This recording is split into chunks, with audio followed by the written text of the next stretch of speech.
Throughout your experience in this plane, it's inevitable that you've experienced ups and downs. Some really strong positive emotions, and also some really dense emotions, which maybe weren't always the most comfortable to feel. One thing which is unequivocally clear is that just like the clouds come and go, both the positive feelings go, both the negative feelings go. And behind this remains a peaceful, loving observer. Now, the goal of the video today is basically to shine awareness on the fact that if these positive and negative emotions come and go, this illustrates that our dense emotions, the emotions we don't want to feel, are merely energetic potential. Because the more you meditate, the more you go within, the more you realize that the minute that the loving observer, which you are, shines awareness onto the dense emotions, they change form. They become more positive. In other words, they become alchemized. So the goal of this video today is going to teach you some basic tools as to how you can transmute what one would call dense or negative energy. There's really, I guess you can name it whatever you want, but my view on it is all energy is just energetic potential, and this is going to basically teach you how to transmute the denser, more uncomfortable energy into essentially energy that is more tuned to your love essence of peace, and just let it go. The transmutation essentially removes the negative charge. That's all we're trying to do here. So method one, which is the most tried and tested method across nearly every spiritual text that there is meditation. Very simple. Essentially, all you're going to do is focus on the breath. I would 100% suggest Vipissana meditation for this. All you're going to do is follow the breath through the nose, out the mouth. That's one method. Personally, for me, I struggle to feel the air coming through my nose. I don't know if it's a nasal problem or whatever it is, but another method is basically just watching the breath go through your mouth and then follow the breath go out your mouth. So you can follow the breath, watch the air hit your tongue, then on the way out, just put your focus on the air hitting your lip. So that's another method you can do. And repetition's key here. A lot of people want a quick fix, and I mean, to a degree, there is nothing to fix because you already are the power of the eternal now. But what I'm trying to say here is I feel personally you get some really good results here when you repeat this. So what I normally do is I link my meditation first thing I wake up, I shoot straight to the shower, and I actually do my meditation in the shower. It can work different for different people. I personally felt that when you meditate around water, it's easier to actually follow the breath. I don't know if there's any other energetic factors behind that, but I've personally found that it just helps me keep to this habit. So quite honestly, I would say minimum 15 minutes, but just try to do it daily. I think that's the key here. And if you really take this deep, like, you know, you go into an hour, hour and a half, you can even get better results. But at the end of the day, the process is non-linear. You might get better results through 15, might get better results through an hour. Repetition's key. The second method here for alchemy is basically what you're gonna do is upon meditating, so we've already spoken about Vipissana meditation, you can follow the breath. You can take it a step further and breathe into your heart, out of your heart. So, because your heart is actually an alchemizing organ. If this, in my own opinion, the seed of your soul actually sits in your heart. Some of the most powerful energy is sitting right there in your heart. So, if you actually consciously breathe into the heart and you focus in that area, you focus breathing all of your energy into the heart and out, you will alchemize the dense energies. That's a fact, because your heart has such a beautiful, powerful energy. And as I've said, that is close to where your essence sits. So basically with this method, it would be Vipissana. So it's going to be the same technique.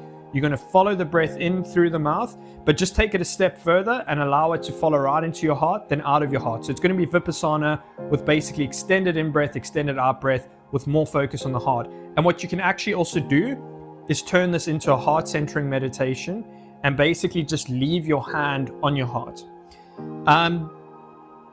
The last method, which you can pretty much do here, is the power of self-inquiry. Now, this is such an underrated method to actually alchemize, and a lot of people overlook it. But if you actually look at your friendship circle, I'm sure you at least have one friend who, you know, they always complain, maybe something happens in their life, which they don't. But the question they always say is, why are all these things happening to me? So they're asking the wrong questions, right? If you look at some of the most renowned spiritual teachers who have really unlocked the most heights and depths of awareness, most of them are using self-inquiry. They're challenging the narratives behind the energy. That's all it is. Because if you think about energy, right, basically how the energy forms is there will be a narrative. For example, you might have a narrative, something's good, something's bad. Then basically there's a degree of buy-in or belief behind that. Then there's a reaction, and the reaction is in the form of energy. So if you can challenge the narrative, then you would have already basically stopped the reaction to begin with. So anyway, that's enough on that for now. But let me just give you some basic tips which you can do. So whenever you're feeling a dense emotion or a dense energy, what you can literally just do is ask yourself, who is the one observing this energy? And then your mind might say your name, or might say, you know, your identity. And then you're going to say, who am I?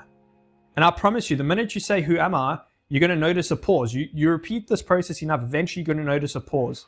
And in that pause, the program and narrative, which contains the falsehood, which is causing the dense energy, gets disrupted. And you repeat this enough, you're actually putting the truth of your awareness on this. And I promise you, that program is changing, the energy is getting alchemized. This is a fact. You do this enough and you practice this enough. So that's the first method. It's the who's observing this, who am I? You can also take it a step further and you can say, when you are in the deep, and keep in mind, you can combine all of these meditation tools. Like even when you actually are meditating and you come across these energies, you know, you can even combine the two. I would suggest personally doing them separately to begin with. The more tuned you get to it, then maybe combine them. But this is something you can do, and I would encourage you to follow intuition and actually combining them. Another, I guess, key question you can ask yourself is, to whom are these thoughts arising? And then you repeat the same method. To whom is this energy arising? And then you repeat the whole thing, to me. And then who am I? And then I promise you, you're going to put awareness on that, and it's actually going to interrupt that program, and you're going to start alchemizing. And the last method here, which is arguably the most powerful, is the Sedona Method. So basically what the Sedona Method is you're basically going to ask, it's also an extension of self-inquiry. But what you're basically going to do is you're going to ask yourself, could I let this go?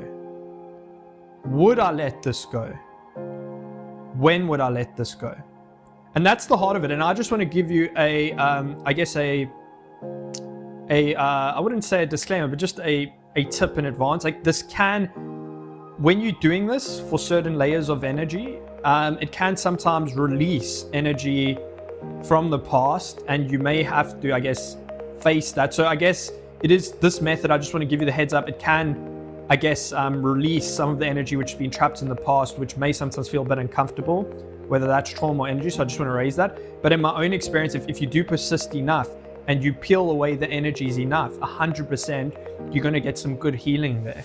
So I did want to give that, I guess, for the note for that in advance. But overall, genuinely, this is a very powerful method. And as I say, you keep repeating this. Even with the Sedona Method, it's a function of repetition.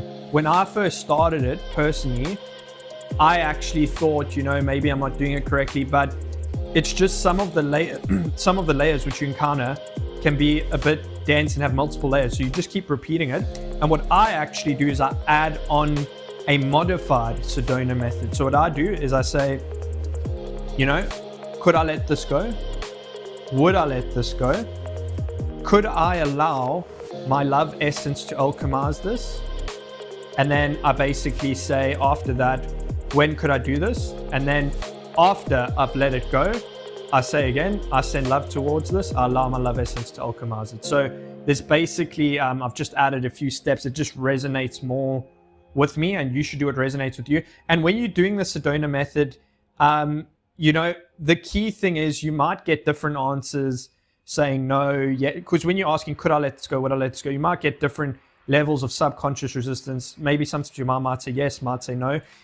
You know what, in my own opinion, my mind typically says yes, but I have had moments of subconscious resistance. I don't think that is too important. I think the fact of asking the question is what is important. So the minute you've asked it, you've already set intention to let it go. So eventually with time, it's going to release either way. This is my own opinion. There's a great book by Dale Horskin on this, which I'll link in the description below, which actually explains this in depth, but definitely a powerful method if you stick with it as well. And then I guess I know I've said last one like 3 times now, but the actual proper last one, which you could do, is more the subconscious level. So, you know, pretty much your affirmations, your at pretty much writing them down right before bed. So there's the actual written affirmations. There's also the subliminal affirmations. Some good things to check out are Holosync. So Holosync have some really great subliminal affirmations. Another one to check out is actually paraliminals. So this is a form of self-hypnosis. So I'll probably make separate videos on all these, but that's another layer to alchemy, because at the end of the day, the stories we insert the most do basically run in the background, which does influence our energetic fiber. So, I mean, hopefully this sums up most of it. At the end of the day, I guess the key message here is placing awareness on this is of paramount importance to just alchemize, and seeing everything as working for you, and seeing everything as an opportunity to just be converted into a new divine energetic potential really does help with this process. So I want you to remember, no matter where you are in your energetic journey, everything is working for you, because I promise you, even the energy which feels uncomfortable, which feels dense, it will be alchemized one way or another. It will be alchemized, and it's going to serve you. And you just need to just keep pushing on, keep doing your situational best. And if you're ever in a position, this is just one last little tip I want to give. If you're ever in a position where you're just feeling a lot of subconscious resistance, you're really struggling, and a lot of the stuff isn't working, all you can just do is internally just say, even so, I allow peace to flow. Even so, I allow peace to flow. And there's another video I've also made on energetic release, which gives you, I guess, one last method to do this, which you can check out in the description as well. But overall, as I said, I mean, alchemy, our presence is alchemy, and that's the reality. And yeah, I just thought I'd share these. They've definitely helped me. Yeah, and just keep doing what you're doing as always. And I wish you guys a peaceful, prosperous week ahead.